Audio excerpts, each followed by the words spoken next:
Hello and welcome back, everyone. It's been a while since I've put up a video about this book. This is an amazing book, Creating a New Medina, written by Venkat Dulipala. I think this is the book that should be used as a history textbook in our schools. But that is besides the point. Right now, I've reached the third chapter. That was quite a break. I was making some other mathematics and English teaching videos. I was making other vocabulary videos, so on and so forth. Okay, I was not getting time to go through the third chapter, but I have again started. Okay, consistency is the key. So we have reached chapter number 3. I have put up videos up until chapter number 2. In chapter number 3, it will open your eyes to something that is usually ignored while we study partition in our country. Okay, I still believe that we have not analyzed the causes and effects of partition in that was materialized in 47. Okay. by the by the way, on a totally unrelated topic, partition was something that was okayed by people that did not have the democratic mandate. They did not have the democratic legitimacy. They were indirectly elected. They were not directly voted by people. Okay, so all arguments that are made to give them legitimacy are false. They did not have the mandate. They were not directly elected by the people, and hence whatever reasons might be, regardless of whether they were, they had participated in the independence movement, freedom movement, so on and so forth, they were not popular. Okay. Might be few people knew them from the urban areas, but in the rural areas, even to this very day, there are people who have no idea who Nehru was, who, other people were. They don't know who Radhakrishnan was. All right. So you cannot claim, you cannot say that people who okayed all these things had a proper legitimate standing among the people. All right, fine. With that, on that note, we're going to move to chapter number 3. It opened my eyes to how exactly smart and articulate Dr. Bhiva Sakpal was. Yes, we fondly recall him by the name of Ambedkar, but his real name is something else. That is also a separate topic of discussion. Why don't we use his real name? But that is besides the point. But yes, the level of intellect that he had displayed, the level of foresight that he had in relation to Pakistan as a demand, is it's really enlightening. So right now we are going to go back to the time of 1935 to 1940. This was the time when Pakistan as a demand had crystallized, and Pakistan had a demand. It had reached that point where now people can be rallied and mobilized to fight for that demand. Okay. So obviously on the side of Muslim League, there was Jinnah, there were other people who were fervently and ferociously advocating for the establishment of a nation state based on Islam, that is Pakistan, because they thought that they could not live with us. We, the polytheists, okay, they could not live with us. So they needed a separate territory, a separate country that would be carved out from this holy homeland of Bharat. Okay, so obviously their side had a lot of supporters. Who was one critical thinking mind? Who was that one reasoning mind who was cool, calm, calculated, and had reasoned out several arguments? Okay. By the way, it came as a shock to me that Dr. Bhiva Sakpal, he supported partition, but although with a very different reason. Okay. In a way, he was trying to warn us that if we don't do partition, if the partition is not materialized, it would have a very dangerous effect on our country. And the effects are what we are seeing right now: illegal infiltration from both the sides, from Pakistan and Bangladesh. Okay, so this was one of the problems that he might have had in mind when he was saying that partition should be gone ahead with. Okay, he was supporting partition not to entice or appease the Muslims. He was supporting partition because he knew that if we did not do the partition, the repercussions would be, horrendous for the non-converted natives or the polytheists of Bharat. Let's look at some of the quotes that I've underlined from this chapter. I've not finished the whole chapter, but whichever quotes that I found useful, I have, yeah. Now, here, Aisha Jalal is one of the historians of Pakistan. So, people who think that I have a clear bias, you should also read her. By the way, Venkat Dulipala is a prolific writer as well. He is a good historian. His work is pretty good. Okay, but he's also used some amazing words, some good sentences. So, as an English teacher, it also kind of excites me to read this author. Okay, here. So initially, it was this is what you will hear from a lot of liberals, a lot of seculars, that Pakistan as a demand was not exactly a demand for a separate country, but it was simply just a, here a bargaining counter, because since they knew by the time it was 1920s 1930s, I think the Muslims realized that British were eventually going to leave this country. And after occupying this land for, let's say, 7 to 8 centuries, that is Mughals I'm talking about, the authority through which Islam was spread in this land of holy homeland of Bharat, that is the Mughals. So earlier there were sultans, and then there was Mughals, so on and so forth. But all the political, authority, all the political authority that spread Islam, that started from Mughals and sultans and all those people. Okay, so after being in a seat of power for so many years, they were not able to convert a lot of people. So when the twilight of the British Raj came, that is, then they realized that these people will one day leave, and we will be living amongst the non-converted ones, those non-converted ones whom we have not able to convert even after ruling 700 800 years. Okay, so this gave them shivers down their spine. So obviously they were going to advocate for an idea that we need political safety and so on and so forth. These were their points of argument, right? So that is why this entire idea of Pakistan was created, to politically mobilize the Muslim masses, to make them realize, make them conscious about the fact that once the British leave, we will be living amongst a very large majority of non-converted Aryas. That is the right word to use for us. No, we are not Hindus. Okay. Now here, nobody did more to shape the contours of this debate to give it coherence, stability, and discipline than the other constitutional lawyer from Bombay. Okay. Now, when the topic of Pakistan was being discussed in the public domain, and what was the literature that was usually used to discuss? Number one was the Lahore Resolution of 1940. The Muslim League, they came up with a Lahore Resolution and they demanded Pakistan. Okay. Now, usually the reaction of the Congress people, that is Nehru, Gandhi, and all those other people, the so-called liberals, what was their reaction? They were simply just using metaphors and, knee-jerk reactions and simply just shunning that demand. Okay, it's not acceptable, but what are the reasons? Nobody analyzed it properly. Nobody saw it. Nobody approached that question with a scientific mind. None other, but only it was Dr. B.V. Sakpal who viewed it properly. He was the one who realized that this is a question that must be considered. All right. To this very day, we don't study a lot about partition. It is usually just one page in this chapter of freedom movement. We don't analyze how did the Pakistan demand start, what were the effects and causes and effects of such demand, so on and so forth. So yes, it was indeed Ambedkar who set the ground, who set the intellectual ground for people to understand what were the implications, what were the demands, what were the justifications, and what could be the effect. This really shows that he really understood what was the idea of Pakistan. He really understood what were these never-ending demands of Muslim League, what were they leading to. He was the one who had foresight to understand that it is good riddance, एक तरह से कि जान छूटी चलो partition कर दिया तो. That was what he thought about it. This is not me saying it. I'm going to show you the exact quotes in his exact words where he says this.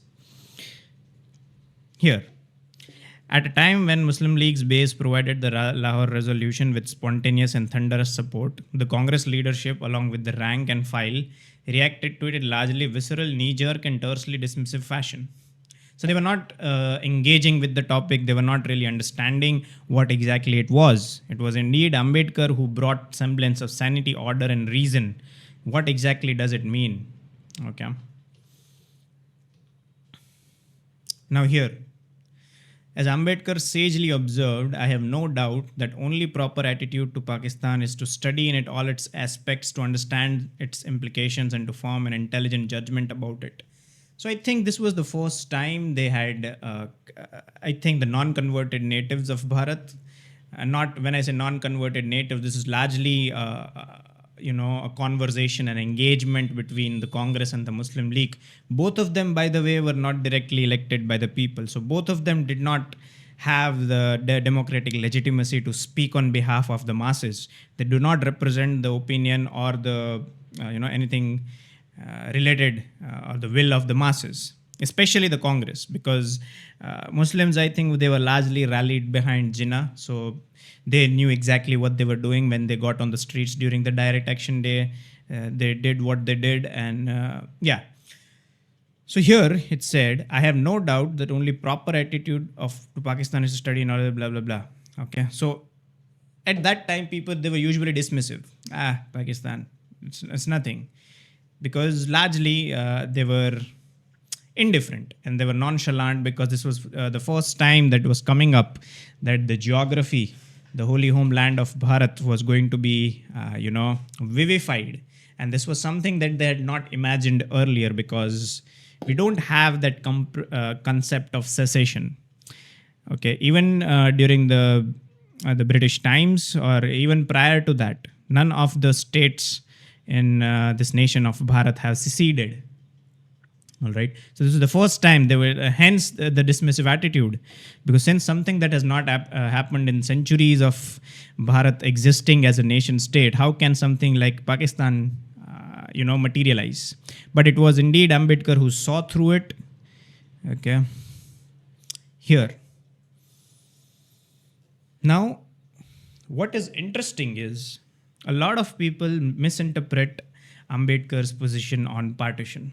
Let me tell you, a lot of people who like to identify as liberals, they will say that, by the way, very few people would acknowledge Ambedkar's position on partition and Islam for that matter. Because largely the politics, Dalit politics in our country, that they look at one side of Ambedkar's writings and one side of his political theories, and are completely ignorant and absolutely blind towards the other side, because this is the kind of politics that we play in our country. If you are idolizing, emulating, and adulating Ambedkar, why don't you look at his complete position on Islam in Pakistan? Because then that will open floodgates to a lot of other questions that would be difficult to answer being politically correct. You will have to risk being politically incorrect and controversial to answer these controversial questions. The answers to these questions are the ones that will set free. Okay, we have been tied down by these questions because these conversations are difficult to have. All right. So yes, so his logical position, he was indeed of the opinion that they had arrived at a crossroads in time. They had arrived at a point in history where getting rid of these people, giving them a separate nation, would be a relief. Meaning, if they're demanding Pakistan, let's say, he understood the machinations of Islam, or how politically they functioned. Okay, he very well knew that if we do not go forward with Pakistan, or if we do not go forward with partition, there might be some problems in the future. Okay, so he was clearly in support of partition, but for a different set of reasons. Okay, not because he hated Muslims, not because he was against Islam, so on and so forth. That is a separate story altogether. But he was in support of partition. Why? Because he foresaw what would happen. I think if he were alive right now, he would really enjoy saying, "I told you so." Here. And this is something that I would urge a lot of people to especially focus on this last part. Let me read it out. Yet Ambedkar also rather puckishly noted that it would be idle pretense to say that he had no views on Pakistan. This is usually the story with a lot of adults and even a lot of Gen Zs from our country. Of course, I have views on Islam. Of course, I have views on illegal immigration. Of course, I have views on political unity of my country. I am no secular person. Okay, I am a patriot, right? So when you talk to a lot of people in this country, they will usually, be like, oh, I don't know what is happening in Bengal. I don't know what is happening in JNK. I don't know what is happening in down south, whatever, so on and so forth. Okay, so that would be an idle pretense. Everyone in this country has a view about Islam. Everybody in this country has a view about the political future of this country. It's just that they don't speak up. Okay, so yes, everybody in this country has, and Ambedkar was no different. He had his own views, and he famously remarked he had an open mind, though not an empty one. Okay.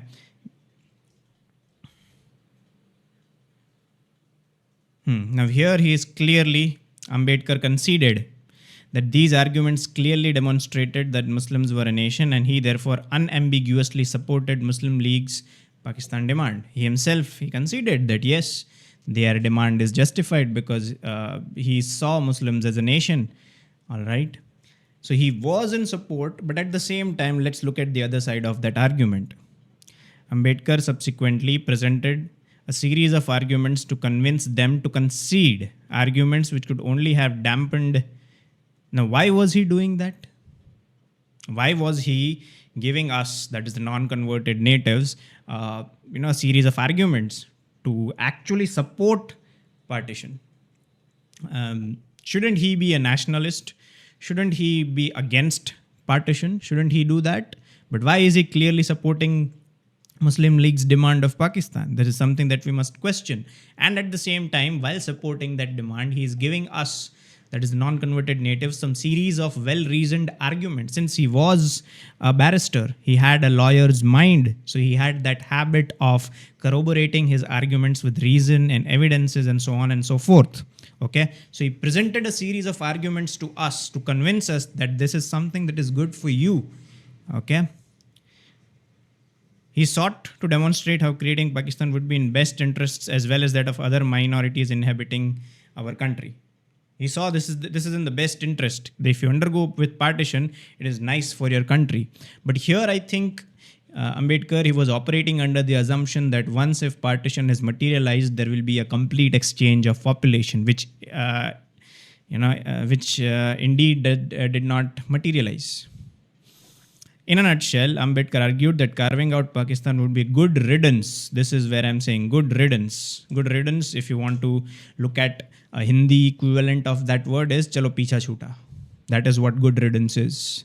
So he saw that as something that was, chopping off that cancerous tumor from this holy homeland of Bharat. That is how he viewed Pakistan. It's something that he saw, okay, let them be. But he did not know that there would not be a complete exchange of population. For otherwise, a united Bharat would be reduced into a sick man. Now here, this is what I want to highlight, and this is the same situation to this day. This book, the book that he wrote, that is Ambedkar, there was a wake-up call for Congress and sentimental people. It criticized their unscientific approach to Pakistan. This is true to this very single day. We have a very unscientific approach when we study history, especially the contemporary history of Bharat starting from 1900s, even 1800s for that matter.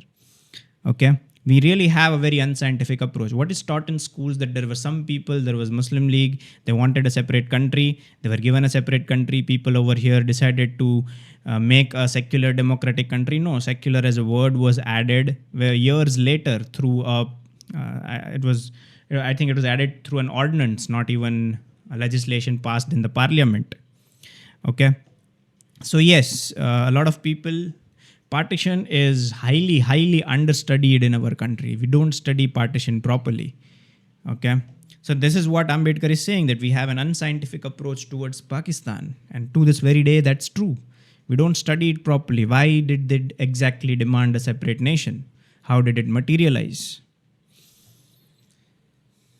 Now here, how an undivided Bharat would be a worse alternative than Pakistan itself. So if you know if there was no partition, an undivided Bharat would be worse than Pakistan itself, especially in the face of Muslim League's extreme and ever increasing catalogue of demands.